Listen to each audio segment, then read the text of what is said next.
The unprecedented proposal. The grand hall of the astral dominion shimmered under the glow of twin celestial moons. Queen Aelira stood at the heart of the vast chamber, her translucent wings reflecting the pale golden light that streamed in through towering crystal windows. A hushed silence filled the air as her court of advisors and high-ranking officials gathered around, their expressions tense with anticipation. They all knew why they had been summoned. Aelira's patience had worn thin. After 200 failed attempts to produce an heir, the whispers of doubt had grown louder, echoing in the hidden corners of the palace. In the history of the Vaylari, a ruling queen had never failed so many times. Her species, proud and refined, relied on their deeply selective genetic process to ensure the purity of the royal bloodline. Yet, time and time again, the most eligible suitors had failed.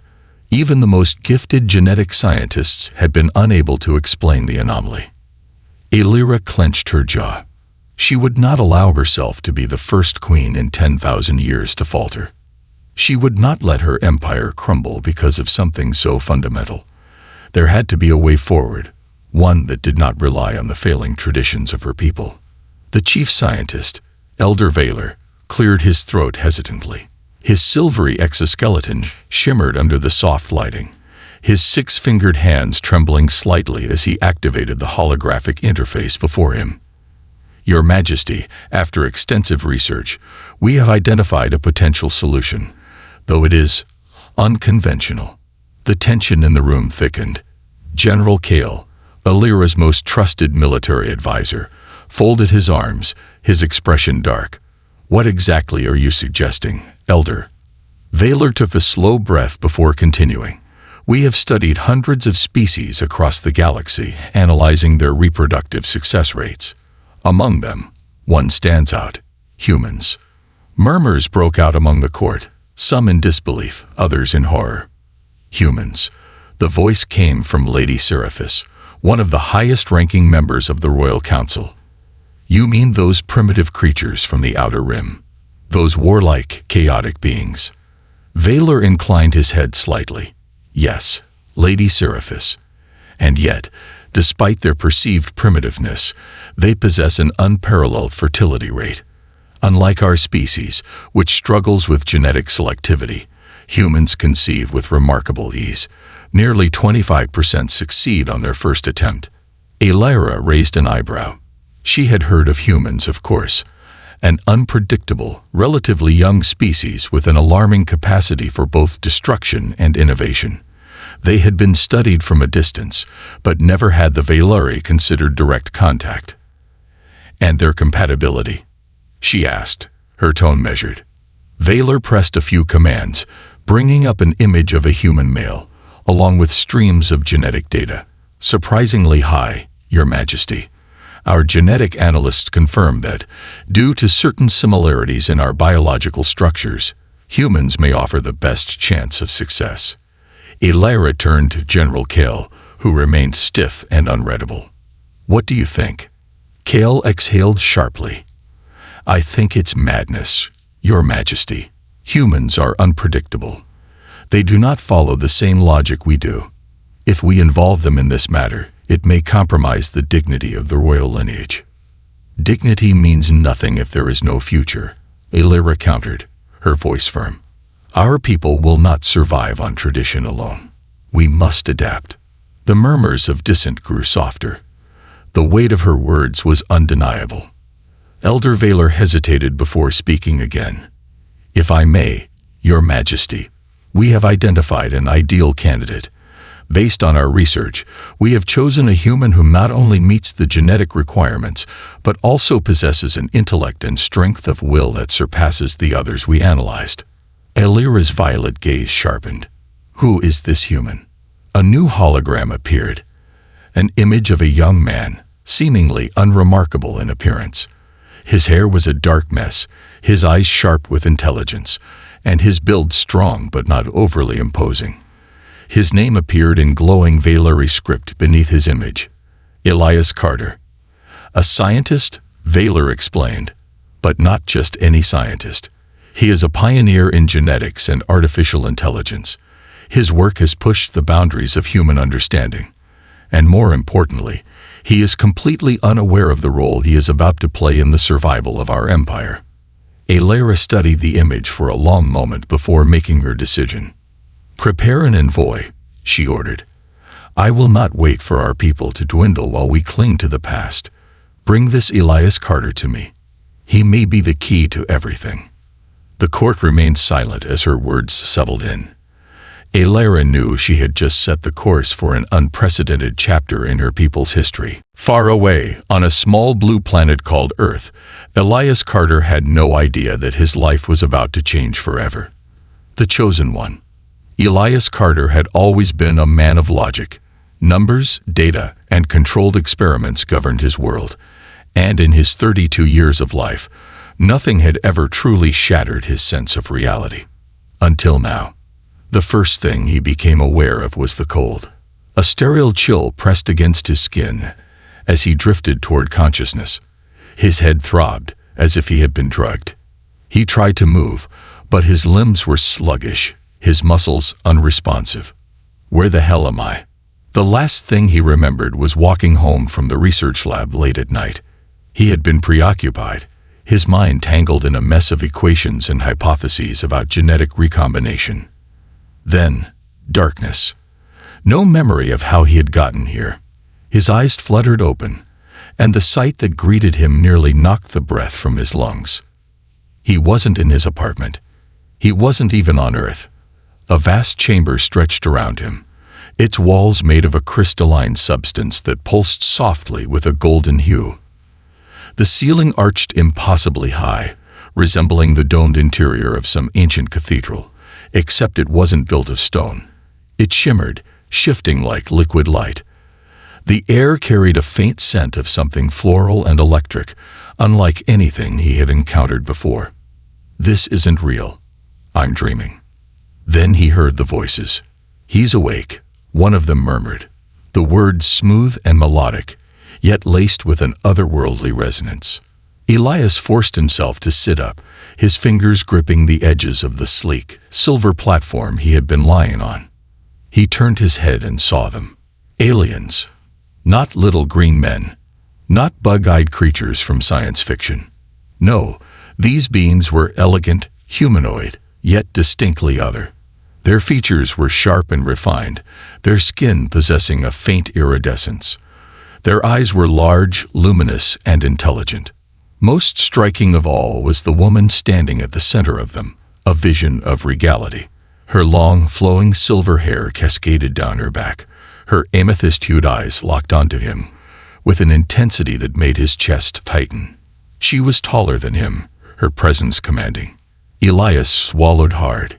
His scientist's brain warred with the impossibility of the situation. "What the hell is going on?"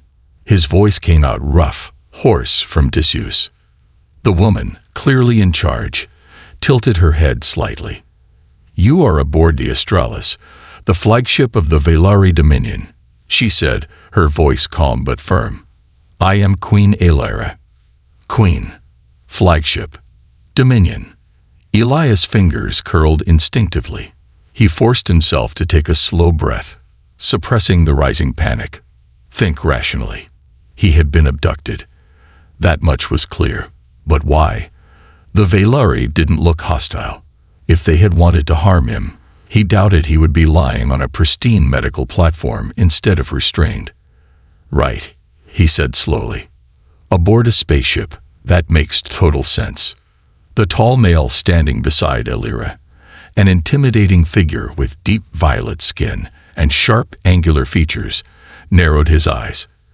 "You doubt the truth before you." Elias exhaled sharply. "Forgive me if I don't immediately process the fact that I've been kidnapped by space elves." The tension in the room crackled. Some of the Velari looked outright offended. Alara, however, merely arched a delicate brow. "You are not a prisoner, Elias Carter," she stated. "You are here because you were chosen." "Chosen," Elias echoed, his head still spinning. "Chosen for what exactly?" Alara exchanged a glance with the male beside her before stepping forward.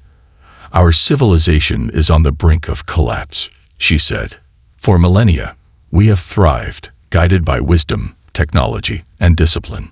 But our greatest strength has become our greatest weakness. Our genetic lineage is failing. Despite our advancements, our reproductive success has diminished to near extinction levels. Elias listened, the logical part of his brain kicking into overdrive. A species-wide reproductive crisis.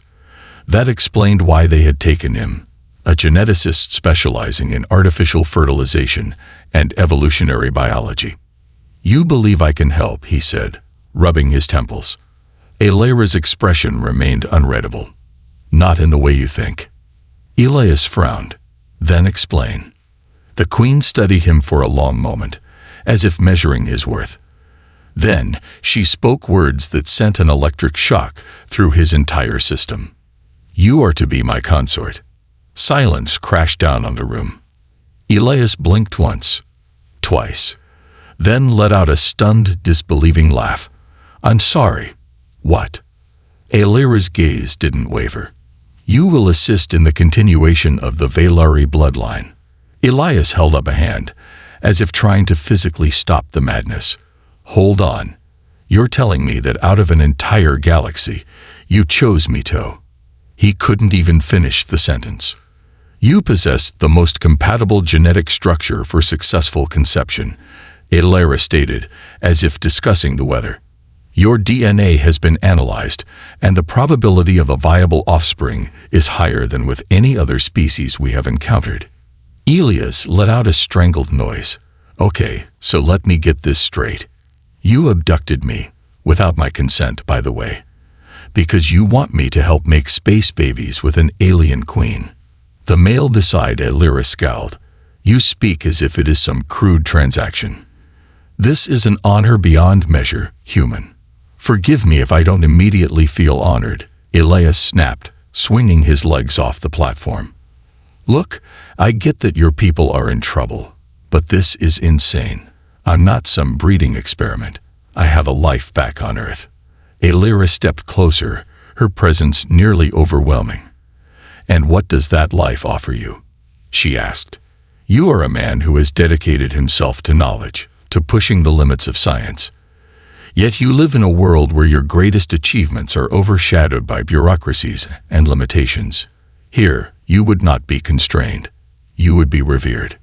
Elias opened his mouth, but nothing came out. Damn her, she wasn't wrong. He had spent years fighting for grants, struggling to get his work recognized, watching lesser minds take credit for his breakthroughs. And yet, "I didn't ask for this," he muttered. Elira regarded him in silence before speaking again. "We will not force you," she said. "You will be given time to decide. But know this, Elias Carter, you have the chance to alter the fate of an entire civilization, not just as my consort, but as a scientist, as an explorer of the unknown. If you choose to return to Earth, we will honor that. But if you stay," her violet eyes gleamed, "you will be part of something greater than you ever imagined." Elias stared at her, his heart hammering. Somewhere deep inside him, a whisper of curiosity stirred.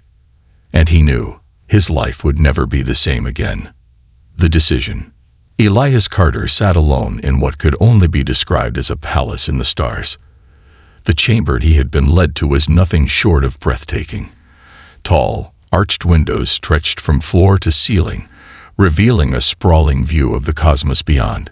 Stars glittered like scattered diamonds, and nebulous clouds of color swirled in the distance, an ever-shifting painting of deep purples, blues, and golds.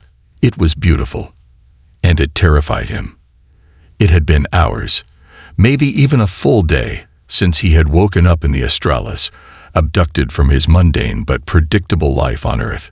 He had been given food, time to rest, and space to think, yet his mind remained a battlefield of conflicting thoughts. How the hell had this become his reality? One moment, he had been a scientist at the top of his field, struggling against the red tape of academia, drowning in grant proposals, and debating whether he'd ever have time for a personal life. Now he was sitting in an alien queen's private quarters, contemplating whether or not he would agree to be her consort. The sheer absurdity of it made him laugh under his breath. A soft chime echoed through the room, and a moment later, the door slid open. Lyra stepped inside. Even without a crown, she exuded authority. She wore a flowing ensemble of dark silver fabric that shimmered as she moved, and her silver-white hair cascaded down her back like liquid moonlight. Her violet eyes fixed on him with an unreadable expression. "You have not asked for anything," she observed. Elias ran a hand through his dark hair, still trying to process. "I don't even know what to ask," he admitted. Lyra inclined her head. Understandable. She walked closer, then gestured toward the open space beside him. "May I sit?" He hesitated before nodding. She settled into the seat with effortless grace, then looked out at the stars. "You find this difficult," she stated, more a fact than a question. Elias let out a dry laugh. "That's an understatement. Your people, want me to be part of this, but you have to understand where I come from. Choices like this aren't made overnight." He turned to face her. "I need answers, Lyra. Real answers." She met his gaze, unflinching. "Then ask." He exhaled slowly. "All right. Let's start with the obvious. Why me? Why not another scientist? Someone more willing?" Lyra's expression remained calm. "Because the universe does not often present us with the perfect choice, Elias. It presents us with the necessary one." Elias frowned. "That's not an answer." She studied him for a moment, then stood, walking a few paces away before turning back. "We have searched for decades, tested hundreds of potential genetic candidates across numerous species. None have matched as closely as you. Your DNA carries specific markers that align with our own, markers that have been declining in our population for generations. You are, by all calculations, the most viable option to create a stable, sustainable lineage for the Velari." Elias let that sink in. It was a cold, scientific explanation, but one he could understand. Genetics. Probability. A numbers game. He swallowed. "And if I say no?" Lyra's face remained impassive. "Then we will return you to your home, as promised." His stomach twisted. So that's it. No threats? No force. He had expected some sort of ultimatum. But instead, Lyra was simply accepting of the possibility that he would walk away. His mind raced through the logical outcomes. If he returned to Earth, he would go back to a life of research papers, late nights, and the crushing weight of academic politics. He would always wonder if this had been real or some fevered dream. But if he stayed, he turned toward Lyra. "If I agree to this, it has to be on my terms." Her gaze sharpened. "What terms?" Elias straightened. "First, I don't just want to be some breeding tool. If I'm staying, I want full access to your scientific research, your technology, your genetic databases. If we're doing this, I want to understand why and how this is happening." Lyra nodded slowly. "That is reasonable." "Second," he continued, "I'm not agreeing to anything beyond assisting in finding a solution. That doesn't mean I'm automatically committing to your plan." This time, Lyra's lips curved into a faint smile. Cautious, but not unwilling. "I expected as much." Elias crossed his arms, and finally, he hesitated before forcing himself to say it. "I need to know what this actually means for us." Lyra's expression became unreadable. "Clarify." Elias exhaled. "You call me your consort. But what does that actually entail? Are we talking some arranged political union, a scientific partnership, or something else?" For the first time, Lyra looked away.